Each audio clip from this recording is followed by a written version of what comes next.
I go with her, follow her, I will, to a buried place. I go with her, I'll follow, I will, to a buried place. Hang my head and cry, friend, I will, as she passes away. Hang my head and cry, friend, I will, as she passes away. I cry out, she go, friend, please run. Try to call her back. I cry out, she go, friend, please run. Try to call her back.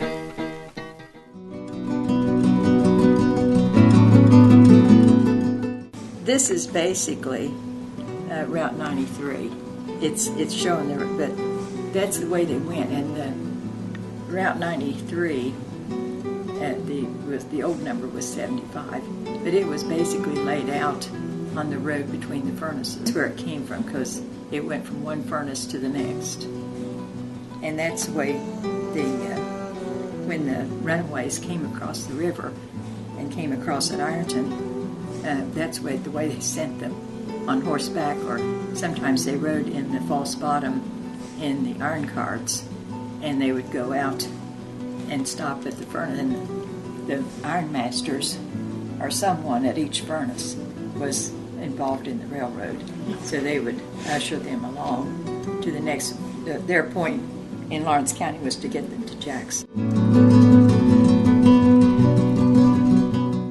So there was a place up in northern Ohio called Cleveland, but to the slaves it was not Cleveland. They could not pronounce it or spell it. They'd never been there. It was called Hope. They had a code on the plantation, a code on the Underground Railroad, a code for places of seeking to get, of different names that expressed their viewpoints about the Underground Railroad. These places in Lawrence County, aid, getaway, refer to the Underground Railroad. And if you knew there was an aid, you would be given aid there, and it happened so many times that it was called aid. Getaway was a place that expedited your getaway from here further north. In southeastern Ohio here, we have trunk lines running from Ironton, Ohio, Burlington, and going up to Green up there. And these lines would be rather well known later on to Southerners who came after slaves, because you had a choice. Let's say you're running from Ironton, Ohio. Well, you can go up here and turn northeast and go to Rio Grande, Ohio, Porter, Benton, Wilkesville, Albany, then to Athens, and try to escape with help from eastern Ohio along the coastline there. Now, if you wanted to go northwest, you would start here at Ironton, and you would go out first to Olive Furnace. That was 16 miles by wagon road outside of Ironton from John Campbell's barn. It's still out there on the left. It is the furnace they're trying to save with the circular arch in it, but I believe one of the men trying to do that has died. And that was 16 miles out at that time. Today, if you go, there's 22 miles out by highway. And you would go there with the wagon that brought supplies to the furnace to produce the iron ore. Then after that, you would walk from Olive Furnace 5 miles across the country to Poke Patch, which is in Gallia County. It is not in Lawrence County. And at Poke Patch, you have two very kind people there named John and Eliza Stewart, man and wife. And Poke Patch is a black settlement out there in the hills. Closest thing to it is probably Oakville, Ohio.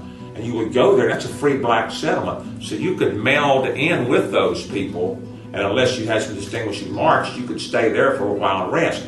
Then it's on to Berlin Crossroads, then on to Jackson, Ohio, then on to Chillicothe, then up here to Circleville, then to Columbus. When you come to a large city like Columbus or Cleveland, you have a large free population. So you can change clothes there, be given a job there, meld in with them, and make it harder to be caught. But you don't want to stop at those places. You want to go to Canada. Now, when you go directly north, you're going to come to the Great Lakes. There are many ore captains up there, men who are taking iron ore in their ore barges, different places, Pennsylvania, what have you, and they would help the slaves escape on their oar barges there. Once you get out in that water, if you don't have a boat, it's kind of hard to get those slaves back if they're out there on one of those oar barges. Any big city affords you more comfort in rural areas. It's strange, you have to run, hide, and make time in rural areas, but you're trying to get to urban areas where you can melt in and be hidden because of large population. A lot of stories that can be told on the subject of the Underground Railroad, because the problem is when you're studying the Underground Railroad in our area, and I think every historian will agree, is the finding of primary documents. Because we have to remember, back in that time when slaves were in bondage, they were not allowed to read or write. And a lot of them, not all of them, but a lot of them had no way of writing down on a diary or of the events that they had to go through. I think the thing that damned us was that we didn't have anybody until Mr. Howe that bothered to write, interview, or keep records here in this area. We are the poorest spot in Ohio for record keeping and history. The people here themselves doing that because they thought it ought to be preserved.